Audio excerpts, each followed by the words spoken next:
सभी को प्रणाम। आज सभी माताओं को हमारे देश में ही जन्मे एक ऐसे महान ऋषि की कथा सुनाने का मन है जिन्होंने गर्भ में ही सारे वेदों का ज्ञान प्राप्त कर लिया था।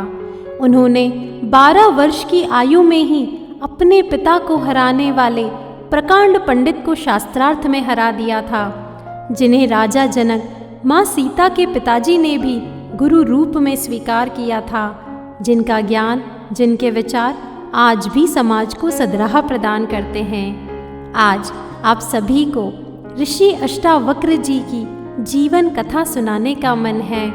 मेरा मानना है जब हम अपने धर्म, अपनी संस्कृति को ठीक से समझेंगे तभी हम हमारी संतान तक भी वही संस्कार और वही ज्ञान पहुंचा पाएंगे। आइए प्रारंभ करते हैं। त्रेता युग का समय था। महान उद्धालक ऋषि के पास कई शिष्य शिक्षा ग्रहण करने आया करते थे। उन्हीं में से एक शिष्य का नाम कहोड़ था। वे संपूर्ण वेदों के ज्ञानी थे, इसीलिए ऋषि उद्धालक के प्रिय शिष्य थे। और शिक्षा समाप्ति के बाद ऋषि ने अपनी रूपवती और गुणवती कन्या सुजाता का विवाह उन्हीं से कर दिया। बताया जाता है जब कुछ समय बाद सुजाता गर्भवती हुई तो वह अपनी संतान को पिता से भी अधिक महान विद्वान, एक प्रकांड पंडित और वेदों का ज्ञानी बनाना चाहती थी। इसीलिए गर्भावस्था से वैसे ही आचार, विचार, व्यवहार और ज्ञान प्राप्ति के लिए अपने पति के द्वारा दी जा रही वेदों की कक्षाएं लेने लगी।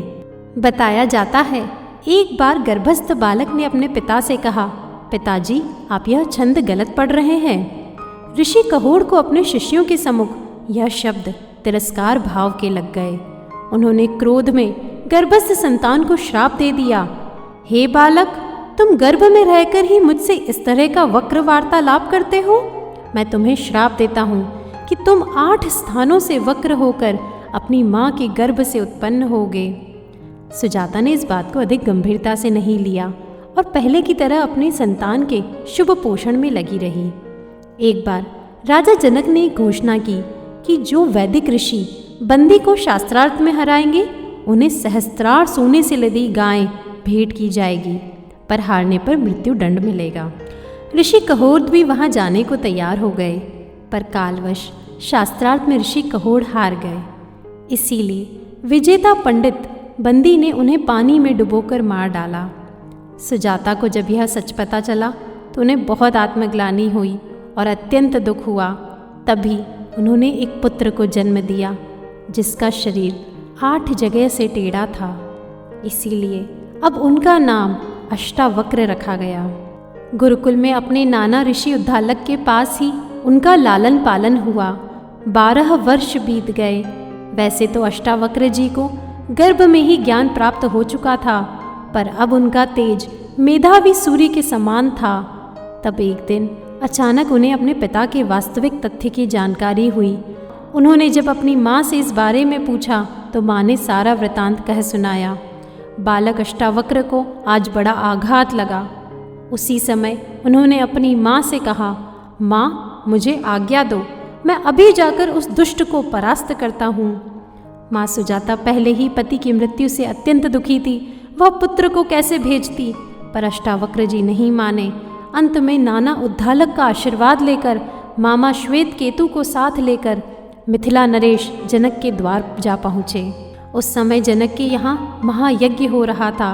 उसमें भाग लेने के लिए देश भर के अनेक पंडित बुलाए गए थे। अष्टावक्र जी सीधे दरबार के भीतर चले गए। महापंडित भीतर इकट्ठे थे। पंडितों ने उन्हें देखा। उनका शरीर 8 भागों से टेढ़ा मेढ़ा। वे चलते तो भी लोगों को हंसी आ जाती। उनका चलना भी बड़ा हास्यपद था। सारी सभा अष्टावक्र जी को देखकर हंसने लगी। जनक जी भी अपनी हंसी रोक नहीं पाए। तब अष्टावक्र जी भी खिलखिलाकर हंस पड़े। जनक जी को बड़ा विचित्र लगा। उन्होंने पूछा, सब हंसते हैं वह तो मैं समझ गया, पर तुम क्यों हंसते हो बालक? 12 वर्ष के बालक अष्टावक्र ने कहा, मैं इसलिए हंस रहा हूँ कि चमड़े के पारखियों की सभा में सत्य का निर्णय कैसे हो रहा है। यह सुनकर पूरी सभा सन्न रह गई। सम्राट जनक ने धैर्यपूर्वक पूछा, दुष्ट बालक, तुम्हारा मतलब क्या है? अष्टावक्र जी जरा भी विचलित नहीं हुए। उन्होंने जवाब दिया, बड़ी सीधी सी बात है, इनको चमड़ी ही दिखाई पड़ती है, मैं नहीं दिखाई देता। इनको आड़ा टेढ़ा शरीर दिखाई पड़ता है तो ये चमड़ी के पारखी हुए ना, इसीलिए ये चमार है राजन। मंदिर के टेढ़े होने से क्या भगवान टेढ़ा होता है? घड़े के टेढ़े होने से क्या उसका जल टेढ़ा होता है? जिस प्रकार आकाश निर्विकार है, उसी प्रकार चाहे मेरा शरीर टेढ़ा मेढ़ा है, लेकिन मैं तो नहीं। मैं वह हूँ जो भीतर बसा है। इसकी तरफ देखो, मैं उस ब्रह्म का अंश सर्वसमर्थ आत्मा हूँ जो संपूर्ण है। बालक के मुख से इस प्रकार ज्ञान पूर्वक उपहास सुनकर सभी पंडित हतप्रभ और लज्जित रह गए। उन्हें अपने अहंकार और मूर्खता पर आज पश्चाताप हुआ।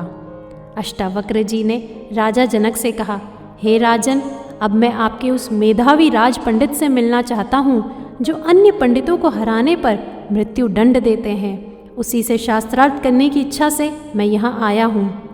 बंदी यह देखकर उसकी नादानी पर हंसे, पर कुछ ही समय में अष्टावक्र जी ने महाअभिमानी पंडित बंदी को शास्त्रार्थ में हरा दिया।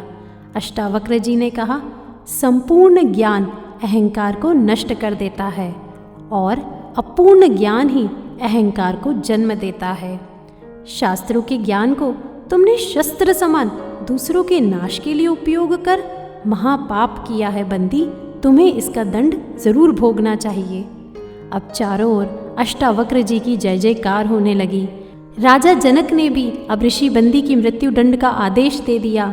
इस प्रकार ऋषि बंदी ने आज्ञा स्वीकार करते हुए कहा, इससे मेरा उपकार ही होगा, मुझे अपने पिता वरुण के दर्शन होंगे।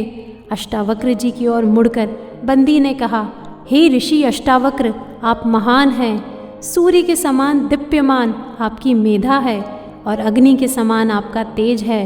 मैं चलते समय आपको वरदान देता हूँ कि इसी क्षण आप अपने स्वर्गीय पिता कहोड़ और सभी पूर्व ब्राह्मणों को जीवित अवस्था में उसी प्रकार नदी से बाहर निकलता हुआ पाएंगे। तब सारी सभा जल की ओर गई और देखा कि सारे ऋषि उनमें से एक एक करके बाहर आ रहे हैं। राजा जनक ने भी सभी की वंदना की और प्रसन्न होकर सबको बहुमूल्य उपहार देकर विदा किया। ऋषि कहोड़ अब अष्टावक्र और श्वेत केतु को साथ लेकर पुनः उद्दालक ऋषि के आश्रम आए। कहोड़ ने पत्नी सुजाता और अष्टावक्र को समंगा नदी में स्नान करने के लिए कहा। तब अष्टावक्र जी और उनकी माँ ने जाकर उस नदी में स्नान किया। उसी क्षण उनका कुबड़ापन दूर हो गया। वह सुंदर शरीर वाले युवक की तरह जल से बाहर निकले। राजा जनक भी अष्टावक्र जी के ज्ञान से अब अत्यंत प्रभावित थे। उन्होंने अब उन्हें अपने गुरु रूप में स्वीकारा था। राजा जनक उनसे कई सवाल करते, जिसका संग्रह अष्टावक्र गीता में सम्मिलित है। इसमें करीब 20 अध्याय हैं और यह आज भी भगवद गीता के बाद अति महत्वपूर्ण मानी जाती है। इस प्रकार यहाँ कुछ शब्दों में ही मैं उनकी कथा को समाप्त करती हूँ। आज उनकी कथा से हमें अनेक शिक्षाएं सीखने को मिलती है, पर सबसे महत्वपूर्ण जो मुझे लगता है कि हर गर्भवती को सीखना चाहिए वह यह है कि ज्ञान शरीर से अलग और संपूर्ण होता है। सुजाता ने चाहा था कि उनकी गर्भस्थ संतान ज्ञानी बने और उस अनुरूप गर्भ संस्कार किया था तो वह संतान अद्भुत मेधावी और ज्ञानी बनी। पिता के श्राप के बावजूद सिर्फ शरीर टेढ़ा हुआ, उनका ज्ञान नहीं, जिसके बल पर ही आज तक हम उन्हें जानते और पूजते हैं। इसीलिए सभी माताओं से भी विनती करती हूँ कि गर्भस्थ संतान के संपूर्ण पोषण पर ध्यान दें। खान पान से शारीरिक शरीर ठीक होता है, पर अगर हम संतान को अद्भुत प्रतिभाशाली और ज्ञानवान बनाना चाहते हैं तो हमें उसी अनुरूप गर्भ संस्कार कर संपूर्ण विकास पर काम करना चाहिए। आप सभी को मेरा सादर प्रणाम।